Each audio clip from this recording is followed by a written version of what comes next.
सबक का आगाज़ करते हैं हरूफ मद्दा। मदनी कायदा लेसन नंबर 7 हरूफ मद्दा।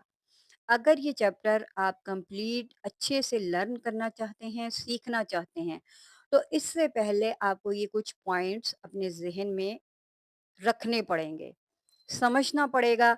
अगर आप इनको समझ लेते हैं तो यकीन करें कि आप ये चैप्टर आराम से सीख जाएँगे, आराम से आपको पढ़ना आ जाएगा।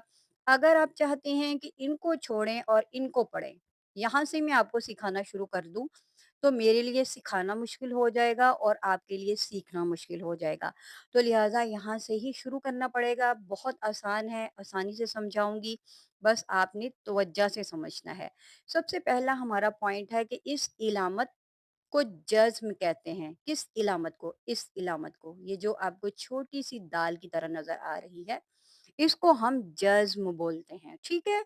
जिस हरफ के ऊपर जज़्म हो उसे साकिन कहते हैं। ये मैं आपको आगे चलकर समझाऊँगी कि जिस हरफ पर जज़्म हो उसे साकिन कहते हैं। नेक्स्ट पॉइंट, साकिन हरफ अपने से पहले मुतहर्रिक हरफ से मिलकर पढ़ा जाता है। ये भी इंशाअल्लाह आगे चलकर समझेंगे। अब हमने देखना है कि हरूफ़ मद्दा कितने हैं। हरूफ़ मद्दा 3 हैं, अलिफ, वाव, या। ये आपको याद करने पड़ेंगे ये वाले, ठीक है? हरूफ़ मद्दा कितने हैं? 3, अलिफ, वाव, या। सबसे अहम पॉइंट ये वाला है। इसको आपने बहुत अच्छे से समझना है। कैसे? मैं आपको समझाती हूँ। अलिफ से पहले ज़बर हो तो अलिफ मद्दा होगा। अलिफ से पहले ज़बर हो, अलिफ मद्दा होगा। अब यहाँ पर देखिए इस लफ़्ज़ को, ये अलिफ है और इससे पहले ज़बर है, बा के ऊपर, ठीक है? अलिफ से पहले ज़बर हो, अलिफ मद्दा होगा। ये देखिए अलिफ, अलिफ से पहले ज़बर, ये बन गया अलिफ मद्दा। वाऊ साकिन से पहले पेश हो, वाऊ मद्दा होगा। अब यहाँ पर देखिए ये वाऊ है और इसके ऊपर जज़्म है। वाऊ के ऊपर जज़्म आ गई तो वो क्या बन गया? वाऊ साकिन। इससे पहले पेश है बा के ऊपर, तो ये बन गया वाऊ मद्दा। अब हम आते हैं तीसरे मद्दे पे, या मद्दा पे, ठीक है? या साकिन से पहले ज़ेर हो तो या मद्दा। यहाँ पर देखें, या साकिन से पहले ज़ेर हो तो या मद्दा होगा। जैसे ये या है और इसके ऊपर ये जज़्म है, या साकिन बन गया। तो इससे पहले बा के नीचे ज़ेर है तो क्या बना? या मद्दा।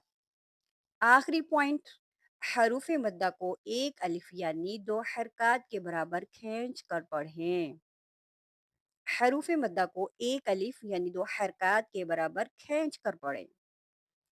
मुझे उम्मीद है कि आपको यहाँ तक बहुत अच्छे से समझ आ गई है। अब हम नेक्स्ट पढ़ते हैं। इंशाअल्लाह अब आपको समझ भी आएगी कि आप क्या सीख रहे हैं।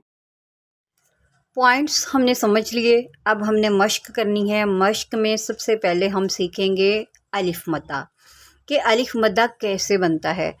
हमने पढ़ा था कि अलिफ से पहले ज़बर हो तो अलिफ मद्दा होगा।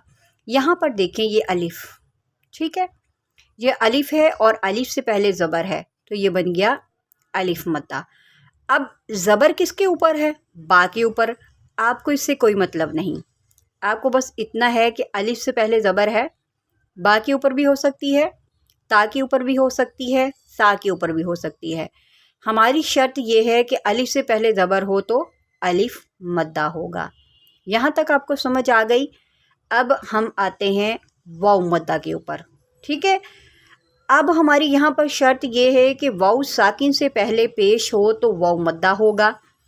अब वाव साकिन क्या होता है, पहले हमने इसको समझना है। वाव साकिन क्या होता है, इस पॉइंट पर आएँ। जिस हरफ पर जज़्म हो उसे साकिन कहते हैं। जिस हरफ पर जज़्म हो उसे साकिन कहते हैं। अब ये जो इलामत है इसको हम जज़्म बोलते हैं। अब ये वाव के ऊपर आई, ठीक है? जिस हरफ पर जज़्म हो उसे साकिन बोलते हैं। अब वाव क्या बन गया? साकिन। तो ये क्या हो गया? वाव साकिन। समझ आ गई आपको? वाव साकिन बन गया। इससे पहले पेश है तो ये क्या बन गया? वाव मद्दा। वाव साकिन से पहले पेश हो तो वाव मद्दा। अब पेश बा के ऊपर है, ٹھیک ہے، آپ کو اس سے کوئی مطلب نہیں، بس شرط یہ ہے کہ واو ساکن سے پہلے جو حرف کے اوپر پیش ہے تو یہ ہے، تو کیا بنا؟ واو مدہ۔ الف مدہ کو بھی سمجھ لیا، اب ہم نے سیکھنا ہے یا مدہ۔ یا ساکن سے پہلے زیر ہو تو یا مدہ ہوگا، ٹھیک ہے۔ اب یہاں پر دیکھیں یا ساکن ہے، یا ساکن سے پہلے زیر ہے تو کیا بنا؟ یا مدہ۔ اب یا ساکن کب ہوگا؟ یا کے اوپر یہ جزم آ گئی تو یا ساکن بن گیا، اس سے پہلے با کے نیچے زیر ہے تو کیا بن گیا؟ یا مدہ۔ یا ساکن سے پہلے زیر ہو تو یا مدہ ہوگا۔ میں امید کرتی ہوں کہ میں نے آپ کو بڑے اچھے سے اور ڈیٹیل میں سمجھایا ہے۔ آپ نے کمنٹ کر کے مجھے بتانا ہے کہ اس بات کی آپ کو سمجھ آئی ہے، اس چیپٹر کو میں نے آپ کو اچھے سے سکھایا ہے، کیا میں آپ کو اچھے سے سکھا پائی ہوں؟ جیسے یہ میں نے آپ کو تینوں سمجھائے ہیں، آگے بھی بالکل ایسا ہی ہے۔ اب ہم اس کی اسپیلنگ کے ساتھ مشق کرتے ہیں تاکہ آپ کی بہت اچھے سے تیاری ہو جائے۔ با، الف زبر با، با، واو پیش بو، با، یا زیر بی، با، بو، بی۔ اس کو آپ نے ایک الف جو ہے کھینچ کے پڑھنا ہے، آپ نے اس کو 1 سیکنڈ لمبا کرنا ہے۔ کس طرح؟ با، با، بو، بی۔ اب یہاں پر دیکھیں پیش کو ہونٹوں کو گول کر کے پڑھتے ہیں، جب ہم پیش کے اوپر آئیں گے تو اس کو ہونٹوں کو گول کر کے پڑھیں گے، بو، با، بو، بی۔ تا، الف زبر تا، تا، واو پیش تو، تا، تو، تا، یا زیر تی، تا، تو، تی۔ اب ہم یہاں سے پڑھیں گے سا، الف زبر سا، سا، واو پیش سو، سا، یا زیر سی، سا، سو، سی۔ اچھا میں آپ کو بتاتی چلوں کہ یہاں پر سا ایک سافٹ ورڈ ہوتا ہے، اس کو نرمی کے ساتھ پڑھا جاتا ہے اور اس میں سیٹی نہیں آنے دیتے۔ سا، اس کو سا، سا نہیں پڑھیں گے، اس کو پڑھیں گے نرمی کے ساتھ، سا، سو، سی۔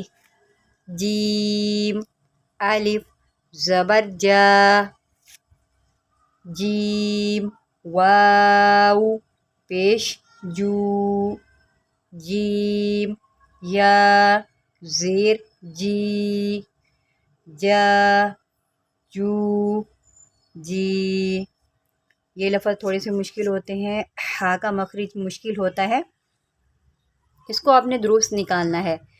ہا، الف زبر ہا، ہا، واو پیش ہو، ہا، یا زیر ہی، ہا، ہو، ہی۔ خا، الف زبر خا، خا حروف مستعلیہ میں سے ہے، اس کو آپ نے موٹا کر کے پڑھنا ہے، اٹ مینس دیٹ کہ تھک وائس میں پڑھیں گے۔